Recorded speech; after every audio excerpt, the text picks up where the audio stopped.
Well, I grew up in rural Louisiana where there was no theater, but made my way to New Orleans as soon as possible, and grew up in a Southern Baptist family in North Louisiana, playing the piano from the time I was 8 or 9 years old in Southern Baptist churches for revival meetings and so forth. So I think I got a good feel for theatricality from that religious experience as a young child.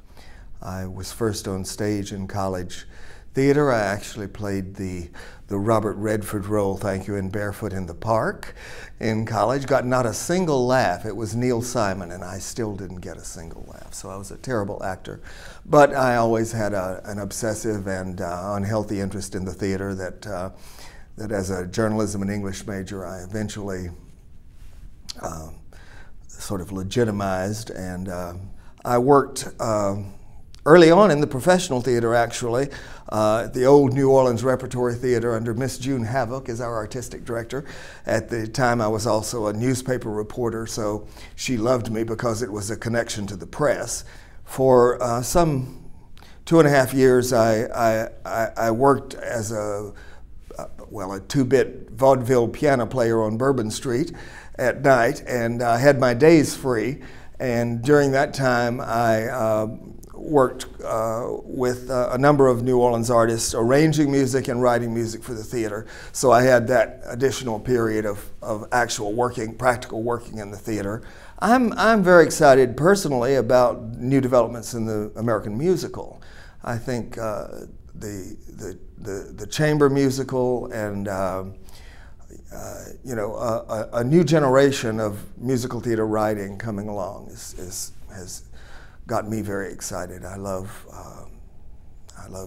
Spring Awakening and The Light in the Piazza, and these new developments in the musical are sort of the single thing that rings my chimes loudest at this particular moment. So I have high hopes watching the new developments in the American musical. I studied at NYU under Richard Schechner and the great late Michael Kirby, who was a structuralist, and these were my primary mentors. When I was in graduate school at NYU, TCG announced that they were seeking a publications person, and they were seeking someone with a journalism background as well as theater savvy.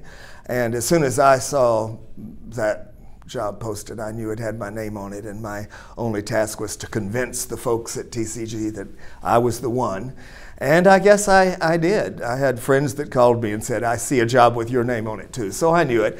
And they hired me out of graduate school in 1982.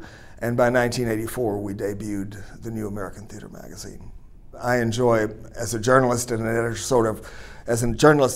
sort of working behind the scenes and letting letting the product of your labor sort of represent you in the public realm. So so I enjoy that. Although the idea of getting an Excellence in Editing award has been very rewarding too, and that's been terrific. And even if it is awfully embarrassingly public, but that's fine. It's a great job. It's taken me all over the world. I've gotten to see incredible theater, the best theater in the world, and perhaps also a lot of the worst. But that's part of the task, and it's been a great gig, and TCG's a great place to work. It's terrific to work for an organization with its heart in the right place, and you can be assured of that. So that's a good thing.